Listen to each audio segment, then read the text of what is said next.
تفاجأ متابعو الإعلامية إيمان مختار المذيعة بالتلفزيون المصري صباح اليوم بصورة ليها من داخل أحد المستشفيات بعد تعرضها لوعكة صحية سببت لها إصابات عدة وهبوطا في الدورة الدموية أدخلها في غيبوبة.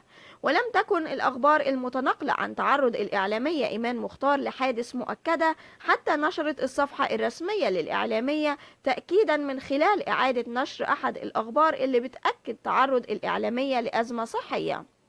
قالت مصادر مقربة من الإعلامية إيمان مختار أنها تعرضت لوعكة صحية أثبتت الفحوصات الطبية بعد ذلك أنها بداية جلطة كادت أن تودي بحياتها، مما تسبب لها في هبوط في الدورة الدموية وغياب عن الوعي. وتسبب فقدان الوعي للإعلامية إيمان مختار بإصابات في الفك والآلام في الجانب الأيمن من يدها وقدميها. ونقلت الإعلامية إيمان مختار إثر ذلك إلى مستشفى السلام بالمهندسين لتلقي الإسعافات. وأفاد مقربون من الإعلامية إيمان مختار أنها بحالة جيدة في الوقت الحالي وتتأهب خلال مدة قصيرة لمغادرة المستشفى واستكمال العلاج بالمنزل.